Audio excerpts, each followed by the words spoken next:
Just checking to make sure you can hear me.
Uh, I think so.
Stephanie. Hello. I can hear you, Joyce. Okay. All right. We're good then. Thank you. You're welcome. Back on mute. And just so everyone coming in knows, the video is live on YouTube, so that's streaming right now, and it'll start recording in a minute or two.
Tim, you had said last time something about having kids do the pledge. We're not doing that, are we?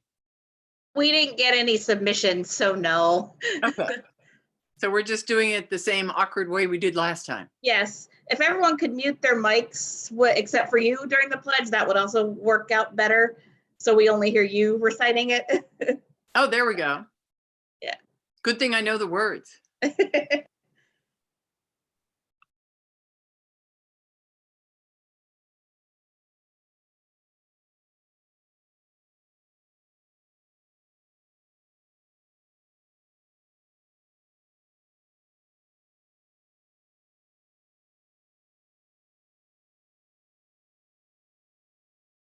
Stephanie? Yes. You can't hear them. No. What do you need? That's the problem. Wow.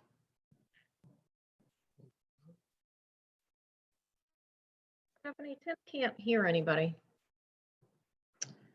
It might be on the computer's end of things.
Okay, let's do it like that because we have, yeah, it's probably faster.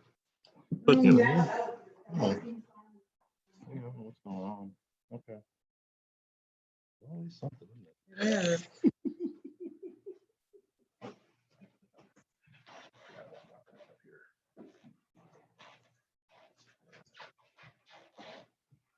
I signed everything.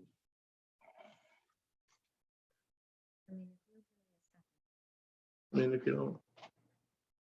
Okay.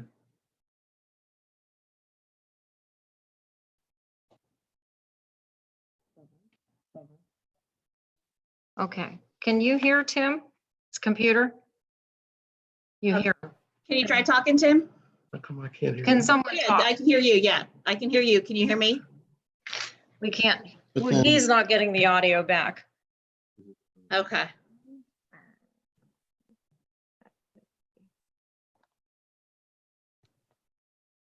I mean, that's the audio. Yeah. And Stephanie? Yes. Okay, Yeah, we can't hear I'm you. not sure what's going on. Okay, we don't know why it changed from last month. Okay, Okay, all right, we'll get it going. yeah.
Good, I'm good. Tim, I did get your computer working, Oh, just so you know. okay. All right. The hour of 7 o'clock having arrived, I'd like to call this May 14th meeting of Carlisle Borough Council to order. Town Hall remains closed to the public for this meeting, but we are joining you virtually. And this measure is being taken to comply with Governor Wolf's stay-at-home order and to practice proper social distancing. And we also welcome those of you who are joining us either via Zoom or our YouTube channel. Thank you very much. We know you have a lot of things going on in your lives right now, so we appreciate you taking the time to join us this evening. And now, if we will all please rise for a moment of silence and Pledge of Allegiance led by Councilor Fulham Winston, please. And councilors, please mute your audio. Good evening. Oh, no, I am unmuted. In the midst of the COVID-19 pandemic, I would ask everyone to remember that we are all in this together. Essential workers such as medical staff, maintenance staff, grocery store workers, police officers, home delivery drivers, firefighters, long distance truck drivers, the folks who pick up your trash, nonprofit organization staff, EMS professionals, and government workers are all out of their homes every day taking risks so that we can stay safe. It is up to each of us to play our part by wearing masks when close to others, keeping social distance when shopping, walking, or jogging, and trying to be as safe as possible. According to some experts, it could be spring or summer 2021 before there is an effective vaccine, so we need to commit to keeping our communities as whole and healthy as possible for the long run, because we are all in this together.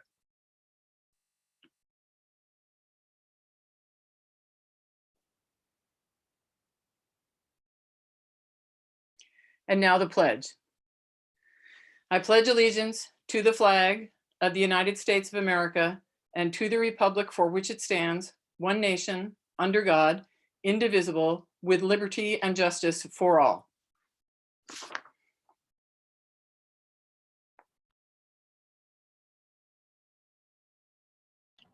Thank you, Councilor Fulham Winston. We will now proceed with our roll call. Madam Secretary, if you please. Mr. Cramsey, Mr. Cramsey? Here, sorry, on mute. Okay. Ms. Fulham Winston? Here. Mr. Hicks? Present. Ms. Landis? Here. Mr. Schultz? Here. Mayor Scott? Here. Mr. Stubbe? Here. Mr. Spear? Here. All right, thank you very much. Next on our agenda is a presentation by Paige Baisley, who will be discussing a Carlisle municipal composting proposal. Paige, the floor is yours. Hello, thank you very much for having me. I'm going to share my screen, but I'll be presenting a project that I was working on this past semester in Professor Beatty's environmental studies seminar through Dickinson College. Sorry.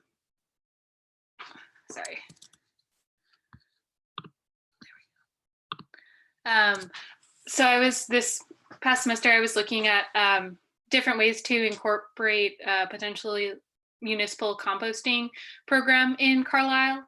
And so I was looking at mostly from the infrastructure end, what sort of infrastructure Carlisle already has for waste management and what might be necessary for a municipal waste program. So I believe I sent this. Hopefully all of you had a chance to look this over. If not, hopefully it's in your possession. But I drew up a plan that details potential actions that Carlisle could take if they want to implement a program similar to this in the future.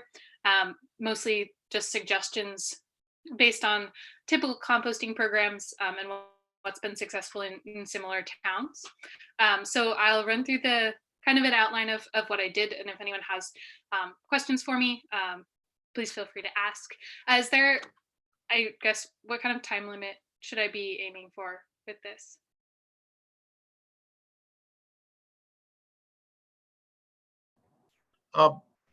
Paige, we all have your presentation, and it didn't look like it was going to take very long, so you can just roll through it. And Okay, thank you very much. Mhm. All right. So with the beginnings of the report, so this report outlines the benefits of including municipal compost in Carlisle's waste management program, and it makes suggestions about infrastructure that is necessary for successful municipal composting program in Carlisle based on current resources available, including existing waste management infrastructure, and it draws on recommendations from the Environmental Protection Agency and key lessons learned from other successful composting programs. So the main takeaways from why compost is a necessary part of sustainable waste management is that compost provides a solution to the environmental challenge of food waste disposal and provides additional environmental benefits to agriculture systems, which are abundant around Carlisle.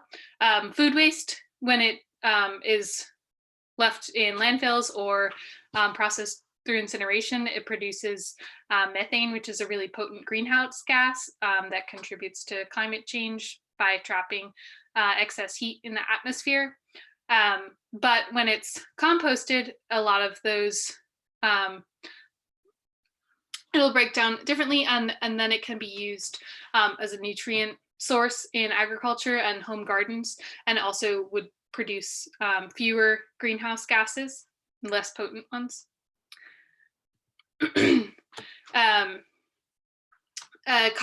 The basics of composting is combining organic wastes such as food waste, yard trimmings, and manures, and then adding some bulking agents such as wood chips and allowing the material to sit and stabilize with some aeration, and the microbes will help break down the compost. The EPA recognizes composting as the second tier on their food recovery hierarchy, with source reduction and feeding hungry people towards the top, something like food pantries or Project Share like Carlisle already has, but composting could be an extra step for food that can't be diverted in that way. And then compost can also be used in agriculture systems. And then looking at Carlisle's waste management programs, from what I could find, I was mostly using the Cumberland County Waste Management Authority, the plan that they provided in 2015. And that plan recognized that competitive market conditions between waste disposal groups dictate the main destinations of waste in Cumberland County. And right now, that's predominantly with landfills and incineration facilities with some recycling plants. And the recycling program that was detailed in this plan successfully decreased the amount of recyclables directed into landfills, which suggests that alternative disposal options could be successful if we're looking at decreasing food waste. It would definitely require changing the way that people think about waste, probably similar to how instituting recycling came about.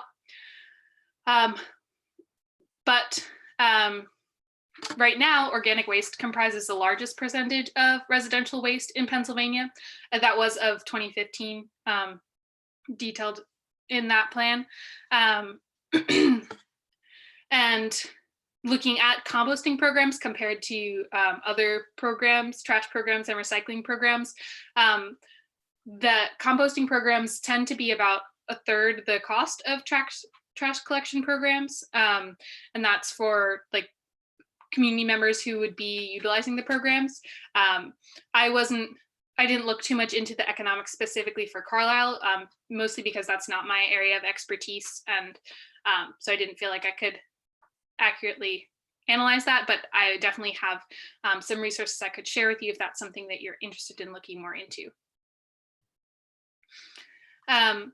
The EPA has documented successful food waste collection programs in communities of similar size, demographic, and layout to Carlisle, and areas with local colleges or universities are a common factor among towns that are successful. And since Dickinson College already has a composting program for the food waste in their cafeteria, this is potentially something that could be expanded or working with the college to see what has already worked for them, what might work in the rest of Carlisle. One composting company that I had contact with to talk about their methods and how they got started was Community Compost Company. It is located in New Paltz, New York, which is a college town in the agriculture-rich area of the Hudson Valley in upstate New York. That's around where I'm from. But again, it's similar in layout and demographic to Carlisle with the surrounding farms. And it's also a college town. And they've actually managed to partner with local waste collection groups and farms to help develop a model that supports a wide variety of customers. They do residential compost collection as well as commercial compost collection. And so I used what the EPA has documented as well as this program and other programs like it to help create suggestions for a pilot program in Carlisle with potentially a subset of Carlisle's residents. And then, so looking at the options for a compost facility in Carlisle, the yard waste compost facility that's available, that is currently on Post Road in Carlisle, PA, can potentially be adapted to accept food waste with a few alterations. This has actually been a process that has been successfully done by other composting programs and is recommended that yard waste facilities can be adapted to collect food waste with few alterations. There would be some review required of our compost facility to figure out what exactly would be needed to be done to accept food waste, but some likely changes would be that the facility would have to be prepared to handle a higher volume of compostables. I think right now the composting facility is not open all year round and only accepts drop off on certain days. So potentially extending that or having the pilot program first operate within the initial operating times that this compost facility was already open during. Potentially altering the composting recipe. So this might include changing the amount or the type of wood chips or other bulking materials added to the compost. If it's still accepting yard waste, that could be included in the bulking materials. And then also adjusting the management practices such as aerating techniques to better manage odor and moisture levels that would come along with increased food waste. And then collection methods. Research on existing successful composting programs suggests that programs with a curbside collection of residential compost have a higher participation and diversion rates than programs with drop-off only compost. However, curbside collection is also more labor intensive and requires more planning and resources. And since the yard waste collection in Carlisle does not occur on a weekly basis and it is drop-off only, there's no framework to provide an easy transition into food waste collection. So I would recommend starting the pilot program with a drop-off program where residents can drop off their food waste either directly at the composting plant or at some satellite locations, just because this would make an easier transition and less work for the town. But if they do want to explore some sort of collection, that would potentially be more accessible for the customers. Looking at the drop-off locations and what they should have is that drop-off days should be limited to help control odor and just kind of maximize like when things are picked up compared to when things are dropped off, to have a bit more control over the volume of food waste that's left there and for how long it's left there. The dumpsters should have the capacity to handle liquids because food waste can also include liquids. And then also access should be limited to only participating members of the program because it is important. Only specific things can be composted, and also just to like limit contamination and other things like that. So I pinpointed 3 potential drop-off locations. These could definitely be revised or expanded, but mainly drop-off sites must be easily accessible, geographically dispersed, and have the capacity to receive food waste. So I was focusing on the easily accessible and geographically dispersed because I don't have as much knowledge of the capabilities and what sorts of resources could be provided. So I recommended the compost facility on Old Post Road, if that's where the composting would be occurring. Farmers on the Square, because that's a pretty central location. And if there was a stand there, people could provide information on it and potentially attract a demographic that might be most interested in composting. And then also potentially the YWCA on 301 G Street in Carlisle, mainly for its geographic location, and then also because it was have pretty accessible hours. Looking at collection materials, typically composting programs provide tight closing toters or other bins for their participants, but that can be an extra expense. So sometimes if customers want to use their own bins, that might be an option to look into. And then also if the program didn't want to have the expense to provide bins, any tight closing bins can be viable compost containers. And other programs in similar areas haven't had issues with wild animals being attracted to the scents, but that can be something that customers may be concerned about. And then looking at just the way that Carlisle has their waste disposal set up, the pay-as-you-throw garbage bag policy in Carlisle may actually assist with implementing a composting program because residents are already familiar with the payment method that, and since composting typically costs less than regular trash disposal, it may reduce their overall expenses. And then looking into education, education around composting is a really important factor to getting people involved once the infrastructure is set up. And the primary goals of education should be to increase knowledge about compostables and to reduce the yuck factor surrounding compost, because lack of knowledge and the yuck factor are the most prominent barriers to participation. And this can be done through signage. If there was a booth potentially set up at Farmers on the Square, that could be a good way to interact with people or potentially hand out pamphlets. Some organizations have included a quiz at the time of sign up, or like that kind of maybe it gets renewed in a monthly newsletter just to make sure that it's at the front of people's mind and people are reminded of what materials can be composted. I think that that would definitely be something to look more into and examine from a more social science perspective to see how people would respond to quizzes and things like that, because it's important that people are informed, but also we want to limit the barriers to participation. And I know sometimes that quizzes or things like that can be a little bit of a turnoff for people.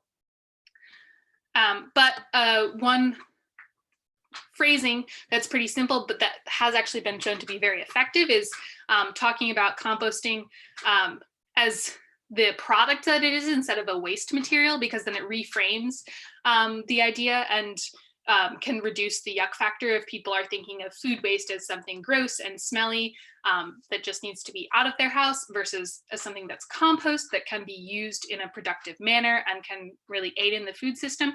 That might change people's perspective and have them more receptive to a composting program.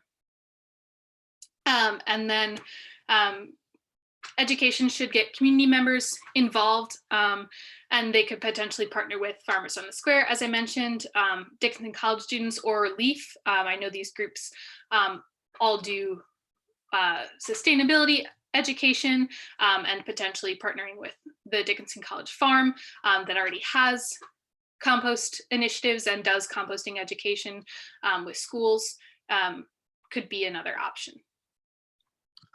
And then moving to, if we're looking at other options within a pilot program or expanding outside of a pilot program, the compost facility on Old Post Road is one option that, since that already exists as a composting facility, it could be easily transformed. But if we need a larger space, potentially partnering with local farms can be an option. The community compost company that I mentioned earlier processes their compost from multiple municipalities onto one farm, because farms already have the space and equipment that's helpful in processing compost.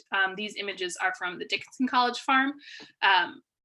And so looking either at the Dickinson College Farm or at other farms in the area that might be interested in hosting a composting facility, if they have the space and materials for it.